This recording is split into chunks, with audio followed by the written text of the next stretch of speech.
રાપરના આઢવાડા તળાવની અંદર જે ભ્રષ્ટાચાર ચાલી રહ્યો હતો આ બાબતે મેં સતત ઉચ્ચ કક્ષાએ રજૂઆત કરી હતી ને થોડા સમય પૂર્વે ધારાસભ્યશ્રીને પણ મેં રજૂઆત કરી હતી અને ભલામણ કરી હતી કે આ જે રાપરના આઢવાડા તળાવમાં ભ્રષ્ટાચાર ચાલી રહ્યો છે એને અટકાવવામાં આવે, કોન્ટ્રાક્ટર ઉપર કાર્યવાહી કરવામાં આવે, આ સહિત તપાસ કરવામાં આવે એવી મારી માંગણી હતી।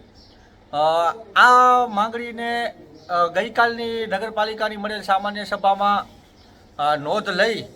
અને રાપરના વિધાનસભા મત વિસ્તારના ધારાસભ્ય શ્રી વિરેન્દ્રસિંહ જાડેજાએ કોન્ટ્રાક્ટરને અને ત્યાંના અધિકારીઓને કહી દીધું કે આ કામ ન ચાલે, કંપનીને બ્લેકલિસ્ટ કરવાની પ્રક્રિયા ચાલુ કરી દેવામાં આવે। એથી હું રાપર વિધાનસભા મત વિસ્તારના ધારાસભ્ય શ્રી વિરેન્દ્રસિંહ જાડેજાનો આભાર માનું છું, તેમજ નગરપાલિકાના પ્રમુખ શ્રી ભાઈ ચાંદભાઈ ઠક્કર તેમજ ચીફ ઓફિસર સાહેબ રવાજી જાડેજા સાહેબનો પણ હું અહીંયાથી આભાર વ્યક્ત કરું છું કે આ ભ્રષ્ટાચાર બાબતે એમને ગંભીરતા દાખવી અને કામ હાલે બંધ કરાવી નાખ્યું છે અને તપાસ સોંપી દીધી છે। આમાં તપાસ કરવા માટે એમને પણ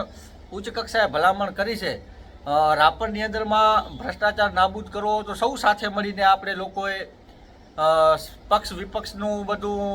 ભેદભાવ મટાડીને જે ભ્રષ્ટાચાર છે એ ભ્રષ્ટાચાર જ છે એ હિસાબે આપણે બધા લોકો ચાલવું પડે, ત્યારે જ આપણે એક ભ્રષ્ટાચાર મુક્ત વાગડનું નિર્માણ કરી શકીએ। હું ફરીથી રાપર વિધાનસભા મત વિસ્તારના ધારાસભ્ય શ્રી વિરેન્દ્રસિંહ જાડેજા, નગરપાલિકા પ્રમુખ ચાંદભાઈ ઠક્કર તેમજ મુખ્ય અધિકારી નગરપાલિકાના રવાજી જાડેજા સાહેબનો અહીંયાથી હું આભાર વ્યક્ત કરું છું અને આ બાબતે એવી આશા વ્યક્ત કરું છું કે આવનારા સમયમાં પણ આ તળાવની અંદરમાં થયેલ ભ્રષ્ટાચારની ઊંડાણપૂર્વક તપાસ થાય અને જે પણ લોકો જવાબદાર સામે આમાં આવે એની ઉપર કાયદેસરની કાર્યવાહી કરવામાં આવે એવી પણ હું એમના કનેથી આશા રાખું છું। ધન્યવાદ।